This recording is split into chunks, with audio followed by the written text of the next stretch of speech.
যার ফলশ্রুতিতে আজকে আমরা এই মহান সংসদে দাঁড়িয়ে কথা বলার সুযোগ লাভ করেছি। যে জাতির এক পূর্বসূরি মাথায় আটার বোঝা বহন করে নিয়ে চললেন আর বলে গেলেন, মানুষ কেন, ফোরাতের কূলে যদি একটি কুকুরও না খেয়ে মারা যায় তবে এই ওমর রাদিয়াল্লাহু তাআলা আনহুকে কিয়ামতের দিন আল্লাহর দরবারে জবাবদিহি করতে হবে।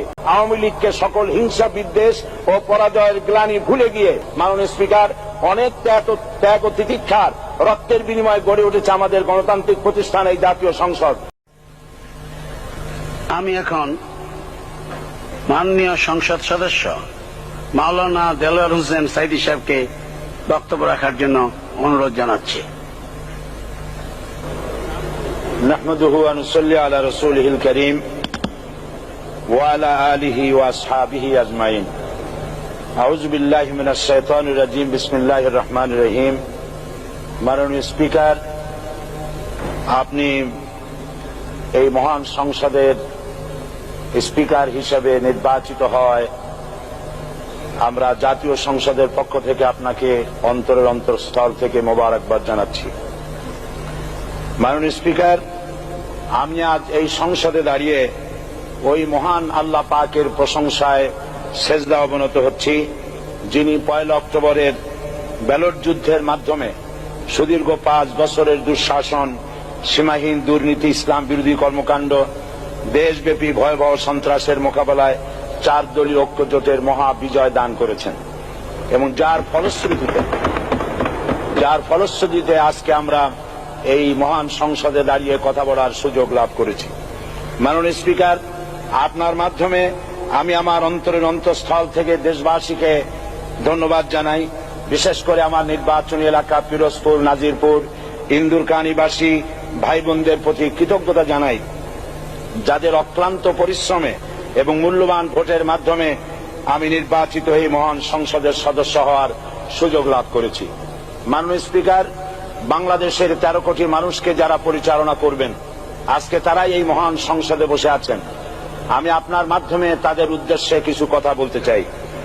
জবাবদিহিমূলক সরকার, কল্যাণমূলক সরকার ও সুস্থ প্রশাসন, এই বাক্যগুলি আমরা প্রায় শুনে থাকি।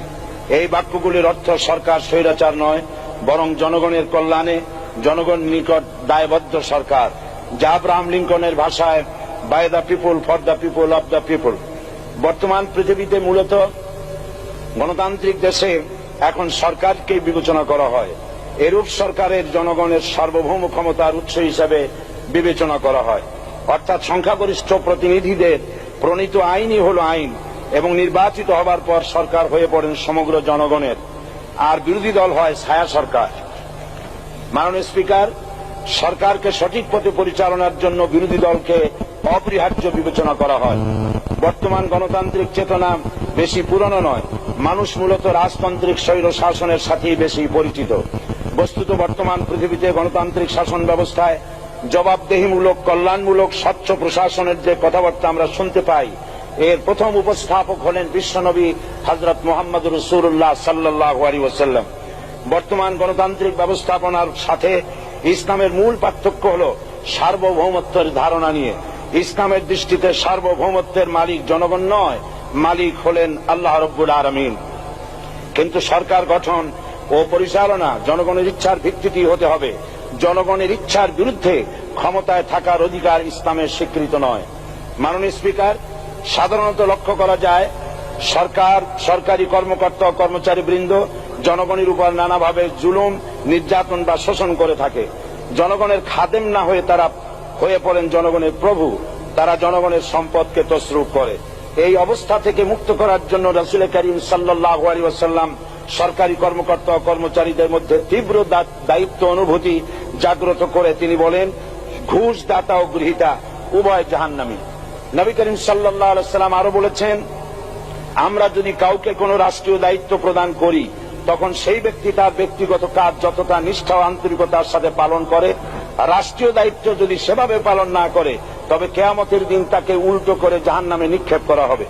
রাষ্ট্রীয় সম্পদ তসরুপের ব্যাপারে কঠোর হুঁশিয়ারি উচ্চারণ করে বিশ্বনবী মুহাম্মদ রাসূলুল্লাহ সাল্লাল্লাহু আলাইহি ওয়াসাল্লাম বলেছেন, রাষ্ট্রীয় দায়িত্ব পালনকারী কেউ যদি এক টুকরা সুতা বা তার চেয়েও ক্ষুদ্র কোনো জিনিস খেয়ানত করে তবে কিয়ামতের দিন খেয়ানতের বোঝা মাথায় করে তাকে উঠতে হবে। মাননীয় স্পিকার, আল্লাহ রসুল যে সরকার ব্যবস্থা প্রতিষ্ঠা করেছিলেন তা সত্যিকার অর্থে ছিল জনকল্যাণমূলক সরকার। তার সরকারে দায়িত্ব পালনকারী ব্যক্তিবর্গের মধ্যে চরম দায়িত্ব অনুভূতি জাগ্রত করে দেওয়া হয়েছিল। এটা সম্ভব হয়েছিল কেবলমাত্র আখিরাতের তীব্র বিশ্বাস ও মহান আল্লাহর দরবারে জবাবদিহিতার অনুভূতির মাধ্যমে। মানুষের নিকট জবাবদিহিতা পাশ কাটিয়ে যাওয়া যায়, কিন্তু আল্লাহর নিকট জবাবদিহিতা পাশ কাটানোর কোনো সুযোগ নেই। মাননীয় স্পিকার, নবী করিম সাল্লাল্লাহু আলাইহি ওয়াসাল্লামের সরকার ব্যবস্থাপনায় সবাই যেমন আইনের দৃষ্টিতে সমান অধিকার ভোগ করেছে, ঠিক তেমনি ভাবে রাষ্ট্রের নাগরিক হিসাবে সবারই মৌলিক চাহিদাসমূহ পূরণ হয়েছে। ঋণগ্রস্ত এতিম অসহায় জনগণ রাষ্ট্রীয় তহবিল থেকে সহযোগিতা লাভ করেছে।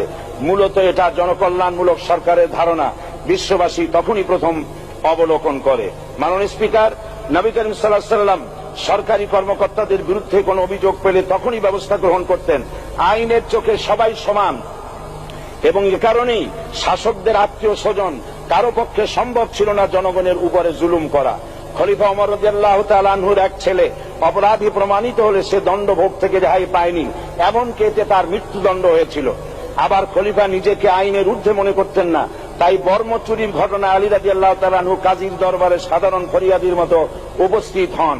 নিজের ছেলে ও চাকরের সাক্ষী যথেষ্ট না হয় কাজী খলিফার বিপক্ষে রায় দেন। এখানে বিচার বিভাগ ছিল সম্পূর্ণ স্বাধীন এবং শাসন বিভাগের নিকট তার কোনো দায়বদ্ধতা ছিল না। মাননীয় স্পিকার, এসব হলো ইতিহাস।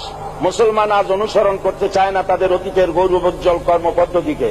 সে এখন কাফির মুশরিকদের কিরানক স্বার্থ পূজারী আখিরাতের জবাবদিহিতা শূন্য বাগাড়ম্বর এক জাতি। মাননীয় স্পিকার, যে জাতির এক পূর্বসূরি মাথায় আটার বোঝা বহন করে নিয়ে চললেন আর বলে গেলেন, মানুষ কেন, ফোরাতের কূলে যদি একটি কুকুরও না খেয়ে মারা যায় তবে এই ওমর রাদিয়াল্লাহু তাআলা আনহুকে কিয়ামতের দিন আল্লাহর দরবারে জবাবদিহি করতে হবে। আর আজ সেই জাতির দায়িত্বশীলরা জনগণকে অভুক্ত রেখে তাদের মুখের গ্রাসে ভাগ বসায়। জনগণ তাদের নিকট উপস্থিত হলে মনে হয় যেন গোলাম প্রভুর দরবারে উপস্থিত হয়েছে, আর অহেতুক উৎকোচ দাবি করে তাদের উপর জুলুম করছে। আর আল্লাহ পাক জালিমকে কখনোই পছন্দ করেন না।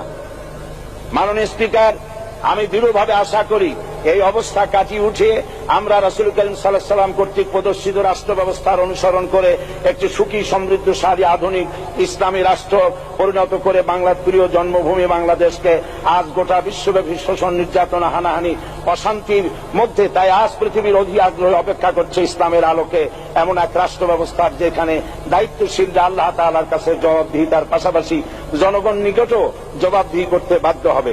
মাননীয় স্পিকার, অনেক ত্যাগ ও তিতিক্ষার রক্তের বিনিময়ে গড়ে উঠেছে আমাদের গণতান্ত্রিক প্রতিষ্ঠান এই জাতীয় সংসদ। এই সংসদের সম্মান রক্ষা করার দায়িত্ব আমাদের সবার। গণতান্ত্রিক চর্চা, গণতন্ত্র প্রতিষ্ঠার স্বার্থে আমি আজ প্রধান বিরোধী দল আওয়ামী লীগকে সকল হিংসা, বিদ্বেষ ও পরাজয়ের গ্লানি ভুলে গিয়ে সংসদে যোগদানের উদাত্ত আহ্বান জানাচ্ছি। পরিশেষে আমি আপনার মতো সর্বজন শ্রদ্ধেয় একজন মার্জিত ও সুশিক্ষিত ব্যক্তিকে এই মহান সংসদের স্পিকার হিসাবে লাভ করে আমরা আনন্দিত হয়েছি। আমাদের সংবিধানের সংরক্ষণ, সমর্থন ও নিরাপত্তা বিধান এবং আপনার অভিভাবক সুলভ নিরপেক্ষ আচরণ ও সংসদকে ধন্য করবে বলে আমরা বিশ্বাস করি। আপনাকে ধন্যবাদ। আসসালামু আলাইকুম ওয়া রাহমাতুল্লাহ। মাননীয় সদস্য মাওলানা দেলোয়ার হোসেন সাঈদী সাহেবকে আপনার তথ্যপূর্ণ ইসলামিক মূল্যবোধ সহ মূল্যবান বক্তব্যের জন্য ধন্যবাদ।